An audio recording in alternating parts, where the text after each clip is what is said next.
But first, is the Prime Minister deaf? Or is he just a puppet of faceless activists waiting to give him their orders? Well, Albanese still can't accept that Australians said no to his agenda of racial division on Saturday. It wasn't even close. 61% voted no to his Aboriginal-only voice. But as I said last night, Albanese still won't promise to now scrap another key demand of the Uluru Statement that he promised to implement in full. He's refused, and again today, to also scrap the Makarrata Commission, that he wants to negotiate a treaty between Aborigines and the rest of us, including reparations. Now, that's exactly the agenda that Australians revolted against.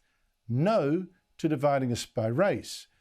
Yet Albanese yesterday told Parliament he cannot even think of giving up the Makarrata Commission until he'd had a chance to ask some unnamed Aboriginal activists what they thought.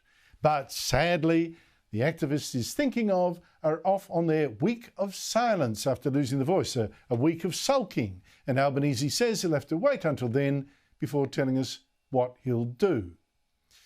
Now, the opposition leader today asked the obvious question and didn't get a straight answer. Is it the Prime Minister's position that he doesn't know if he personally supports Makarrata Treaty and truth-telling until he speaks with the referendum working group? Now, if those opposite think that we should not listen to Indigenous Australians about matters that affect them at all, then they should say so. I am stunned.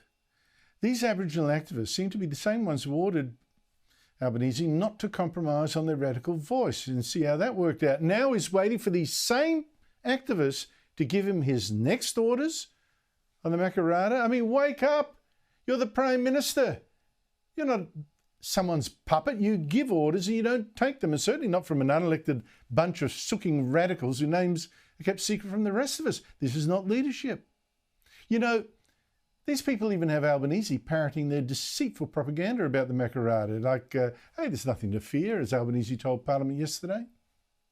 Makarrata is simply a Yolngu word for coming together after struggle. I think it's a good thing that people come together. That's actually a bit of bull, because the principal of Arnhem Land's Yirrkala school, that's in Yolngu territory, has told the ABC that in fact Makarrata literally means a spear penetrating, usually the thigh of a person that's done wrong, so they cannot hunt anymore, they cannot walk properly, they cannot run properly, to maim them, to settle them down. And that actually seems the true agenda of Albanese's Makarrata, doesn't it? It's to maim our pride in our past and our present, and to punish non-Aborigines for the alleged sins of their race, so they can't walk properly either. And it's all about politics, power politics.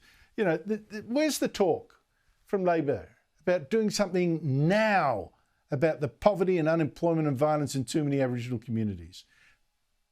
But you look what happened when the National Senator Jacinta Nampijinpa-Price, like yesterday, tried to get the Senate to agree to a royal commission into the awful sexual abuse of Aboriginal children.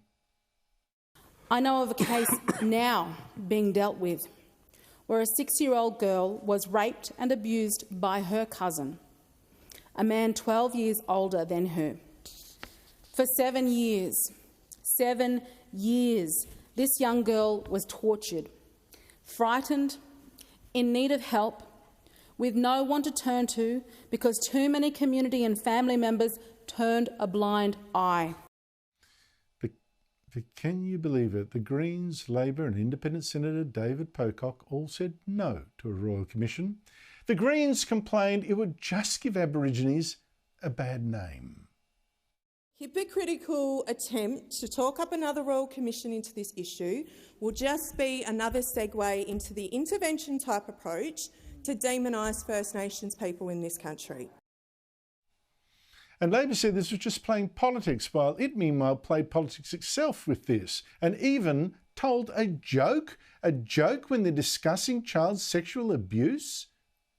And so we have the Leader of the Opposition, the angriest man in Australian politics, the most extreme leader of the Liberal and National parties in our history, always looking for an argument never interested in solutions.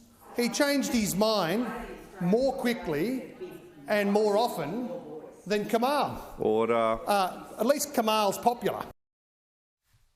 Isn't this such the story of what we've gone through for a year and a half? Labor out there wanting to do purely symbolic things that just hand jobs and power to a little bunch of the angriest activists. But when it comes to doing the hard yards of, you know, say tackling child abuse, oh, that's just politics. That's just politics. It's sick.